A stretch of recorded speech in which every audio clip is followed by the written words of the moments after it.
right, then we will move on to the director's report. All right.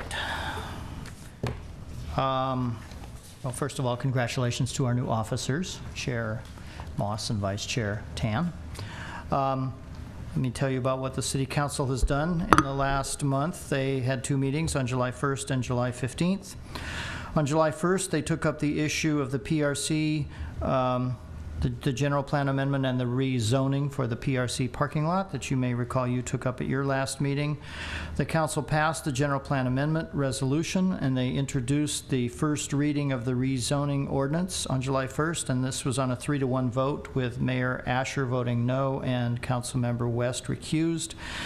However, the second reading of the rezoning ordinance, which came back to them on July 15th, did not pass at that time because Councilmember Atkin was absent, and it takes 3 votes to pass an ordinance, so they in fact did not vote at all. They just put the matter over until their next regular meeting on September 2nd. The council also took up the matter of the impact fees, the proposed development impact fees. On July 1st, they held a public hearing on the proposed affordable housing, park and recreation and transportation impact fees, and they introduced the first reading of the 2 ordinances amending the planning regulations to enable these fees, which you may recall you voted to recommend approval of at your last meeting. The ordinances were passed and the fees were adopted at the July 15th meeting, and they will take effect on September 13th. Also on July 15th, in addition to the PRC matter and the impact fees, they approved what's called a finding of public convenience or necessity for the Scarlet City Cafe. This is for the State Alcoholic Beverage Control Department to issue a license for them to sell beer at this new cafe that's going to be on the ground floor of the Key Route Lofts at Yerba Buena and Adeline Street. They held a public hearing on a proposed city charter and considered the polling results that indicate an overall very favorable attitude of the residents of Emeryville towards city services and a high likelihood that the proposed charter will pass in November. The council also discussed the proposed real estate transfer tax that is to be on the ballot in November with the charter, and they decided to simplify it and make it simply a straight $12 per thousand rate with no minimums and no tiering. They considered a requested noise waiver for weekend construction work at the what is now called the Park on Powell project, formerly Parkside, and they denied that request, which was the staff recommendation.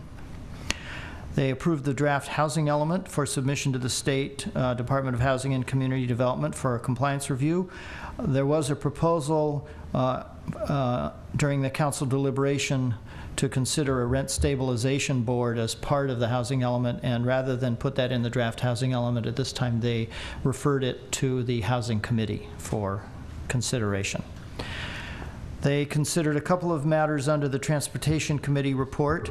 First, they gave direction for community meetings in September for traffic calming treatments for the Horton Street Bicycle Boulevard. And they also approved the city's first bicycle corral, which, as you may know, is taking a couple of on-street car parking spaces and converting it to bicycle parking. And that will be in front of the future Commonwealth Cafe on Adeline Street, where Cafe Beer used to be. Or there was another one since then, Ferunzo or something like that.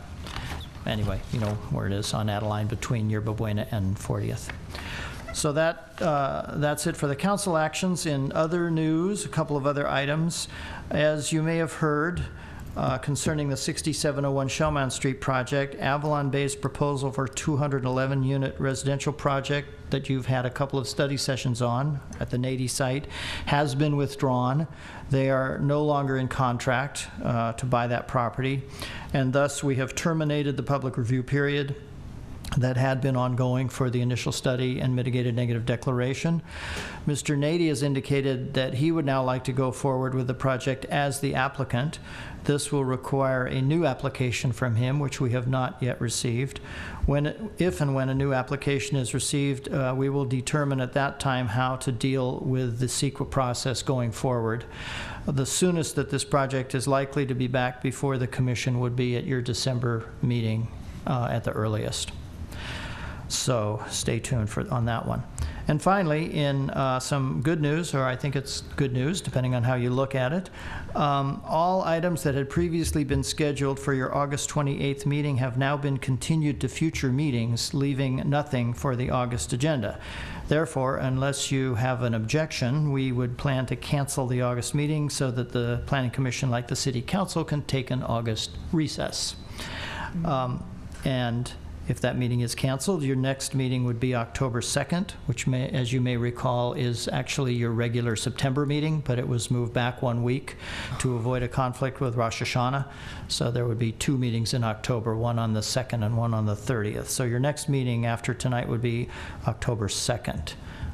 Anyone have any problem with us canceling the August meeting? All right, well, enjoy your break, and we'll see you on October 2nd after tonight. That concludes my report. I'd be happy to respond to any questions you may have. Charlie, was any CEQA work commenced on the NADI project before the application was withdrawn? Yes, we had an ISMND out for public review and comment. Oh. It was in the middle of the 30-day public comment period, which I believe was to end on July 8th. And we learned about this on July 1st, I think. So we just terminated it in the middle of the public comment period. Wow, okay. Yeah. Charlie, on the development fees, if someone were to pull a permit before the September date that they go into effect, will they be paying those fees? No, they would pay the current traffic impact fee only. So has the Hyatt pulled any permits yet?